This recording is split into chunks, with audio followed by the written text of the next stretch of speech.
Forget Sandpaper Gate. The biggest controversy in the world of sport has been the Darwin Suitgate story regarding Laurie. Hasn't that provided fantastic entertainment this week? I've been in stitches since I heard that story. I must say, I'm disappointed though, Laurie, that we have seen no photos of this. TK posted quite a few photos up in Darwin, but none of you in your suit jacket. No, well, I had to take it off because I was getting the Mickey taken out of me. Honestly, it was halfway up my arm. And I was that embarrassed, and people were sort of looking, and I went, no, I'll tell you what happened. TK said, mate, everyone when you get there, they've all had plenty to drink. They won't even notice. The first 4 people I walked into. What's wrong with your what's suit? up with your suit?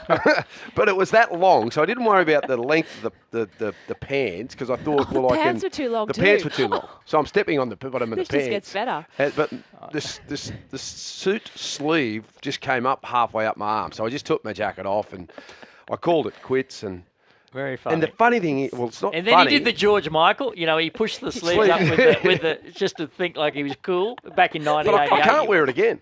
So I can't wear a $600 suit again. We'll raffle it. Well, I'll have to do something. Yeah, that's a good idea. Yeah, raffle it. Yep, I'll raffle the suit for something. The Green Machine's in a raffle. Yes, boys, let's get on to the burning question. So, your mob, Laurie, Raiders, they've won 4 in a row, 7 of the past 8. Are they the real deal now in 2019? Yes, they are. And I'll tell you the reason why.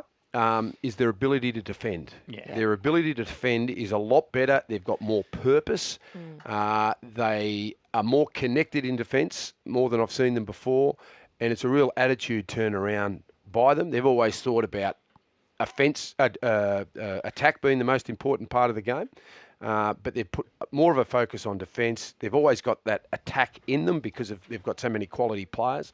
But for me, that's what will hold them in good stead when the big games roll around at the end of the year. The way they are able to repel sides when they're defending their goal line. Oh, ditto for me, Jamie. I agree with Loz, and I'm excited about Manly because of key playmakers, big game players and key positions. But defence worries me a little bit compared to what the Canberra Raiders are. Second best in the league. They're really good.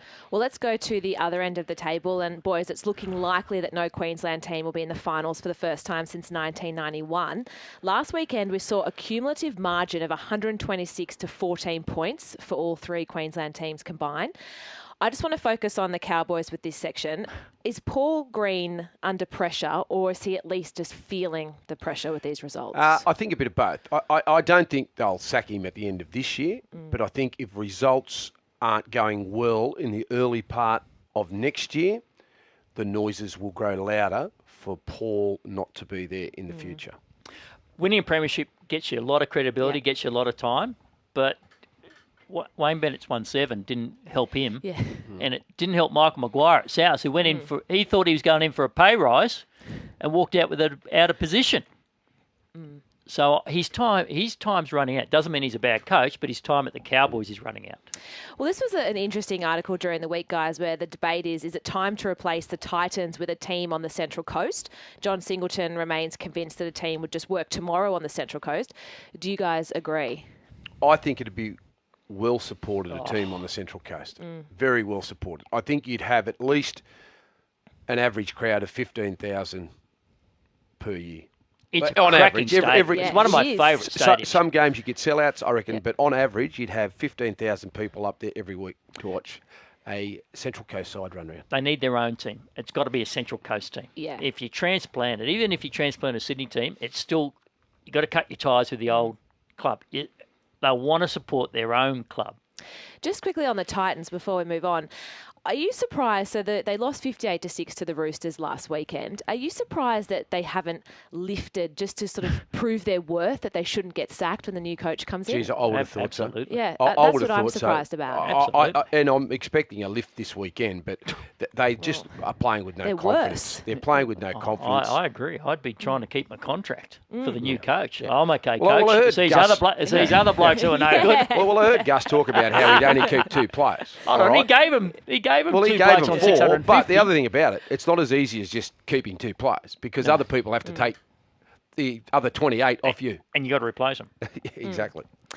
Boys, the EPL kicks off this weekend. Are we expecting it to be another 2-horse race again in the EPL title between Liverpool and City? I think it will be. I don't think I'll see anyone challenge Liverpool or Man City. No, and it freaks me out that the popularity of the competition remains that way. I mean, you've only got 2 real people who can compete. Well, the market would suggest that. But, you could look a little bit wider. Teams like Tottenham, they've been pretty hot in the off-season. Well, you've got Phil Moss coming in next, so you can ask his thoughts. We've got Soccer Insiders on today as well, so they will go into more detail with that. Mossy and Robbie Slater. What about the Everest? Yeah, boys, I think with Osborne Bulls put pressure on his stable to select him to run in their Everest spot, but then Elise is the hot favourite this weekend. TK, if you had to pick, you're a Godolphin, and you had to pick one of the 2 right now, Oh, right now I'm picking Osborne Bulls, 5-time runner-up the Group 1 level. That's not to say Elise specifically trained now for the 1,200 metres wouldn't be my pick getting closer to the Everest time. But if you ask me to pick now, Osborne Bulls. Osborne Bulls is one of my favourite horse, but I've backed him too many times. 5 seconds in Group 1s. Yeah. You'd love to own a horse like that. Oh, I just would love to own a horse that even just reached a Group 1. Yeah. Or won a race. That's what I'm saying. It's hard to win, but you're a winner all the time, Jaimee. Oh, that's very nice of you, TK. Thanks, boys. Thanks, Jaimee. 8:30.